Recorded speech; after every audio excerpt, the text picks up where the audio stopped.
Сәлем достар, сіздермен Алмагүл. Бүгін сіздермен осындай керемет, жұмсақ әрі үлпілдек болып шығатын пирогтың рецептісімен бөлісемін достар. Небәрі бір ғана жұмыртқадан жасалатын пирогтың рецептісі қызық болатын болса, видеомды соңына дейін көріп тамашалаңыздар достар. Алдымен менің арнама подписация жасап, қоңырауша белгісін басып қойды ұмытпаңыздар. Сіздерге алдын ала рахмет достар. Менің арнама тіркеліп, қоңырауша белгісін басып қойғандарыңыз үшін Алла разы болсын. Достар, пирогты пісірерден алдын көбіміз бірнеше қағидаларды есімізден шығарып қоямыз. Не болмаса арамызда білмейтіндеріміз де бар шығар. Көбімізде пирогтарымыз көтерілмей, арасы шикі болып, таза піспейтін көбінесе солай болып шығады. Маған көп адамдар солай жазады, не үшін арасы осылай болып қалады деп. Мен сіздерге осы пирог пісірудің бірнеше тәсілдерін, яғни бірнеше қағидаларын сіздерге айтып өтпекшімін. Алдымен бізге пирог пісіру үшін рецепттеріміз, яғни керекті заттарымыз шекер, сары май, сүт, бір дана жұмыртқа және ерегіштен өткізілген ұн, пищевая сода қажет болады. Алдымен бір дана жұмыртқамызды жарып, ыдысымызға салып, оның үстінен бір пиала шекерімізді салып, жақсылап венчиктің көмегімен араластырып алатын боламыз. Оның үстінен жылы бөлме температурасында, яғни жылы болу керек достар. Біздің бірінші қағидамыз, яғни пирогқа қосып жатқан барлық ингредиенттеріміз бөлме температурасында жылы болу керек.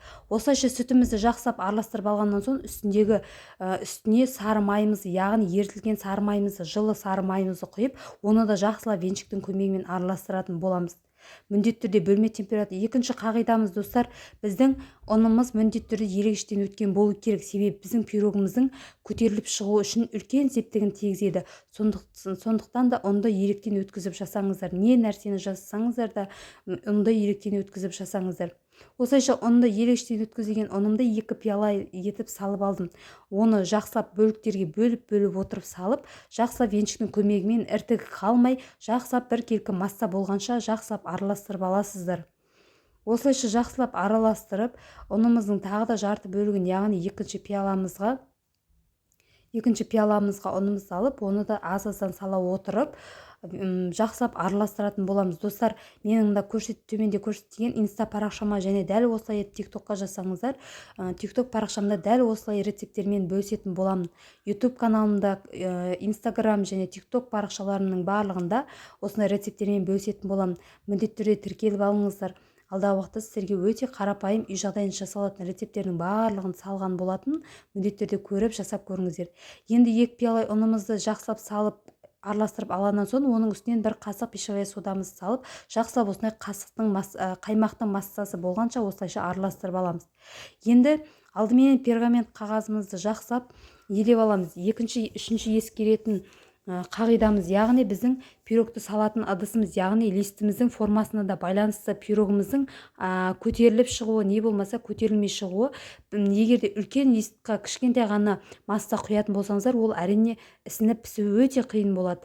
Әрқайсысы массаның өзіне лайықты листіне пісіргендеріңіз жөн. Менің бұл массамның метрі 24 метр, яғни дециметрді құрайды, 24 дециметрді құрайды. Солайша соған құйып, және әсепешкіге салардың алдын пирогты еш уақытта әсепешкінің алдын ала қосып қоймаңыздар. Себебі ол ыстық болып тұрған кезде пирогтың массасын салсаңыздар, ол жерде болатын, яғни пищевая сода біздің қамырымызбен, яғни массамызбен араласқан кезде арасында реакция жүреді. Себебі біздің пирогымызды көтеріп пісу үшін сол реакция болмай қалады, бірден ыстыққа салатын болсаңыздар. Сондықтан да алдын ала әсепештеріңізді қоспастан пирогымыздың қамырын дайындап алғаннан соң әсепешімізге салып, одан кейін барып әсепештеріңізді, не болмаса духовкаларыңызды қосып 150 градуста пісіресіздер. Достар, ескеріп кететін жайт, бұл жерде пирогымызды тек 150 градуста ғана пісіресіздер. Ешқандай 160, 170, 180 градуста пісіруге болмайды. Себебі пирог өзі жаймен көтеріліп пісуі керек. Біздің пирогтарымыздың пісірудің бар қыр-сырлары осы болады достар.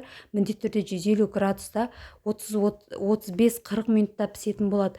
Оған дейін, яғни пирогымыз салғаннан бастап 35-40 минут аралығында ешқандай да пирогымыздың бетін ашып көрмеңіздер. Сыртынан ғана көрсеңіздер болады, бірақтан бетін ашып көрмеңіздер. Себебі біздің пирогымыз жаймен көтеріліп жатқан пирогымыз бетін ашып көргеннен соң сразу ол басылып қалуы мүмкін. Пирогымыз одан кейін мүлдем көтерілмей дәл сол қалпында піседі.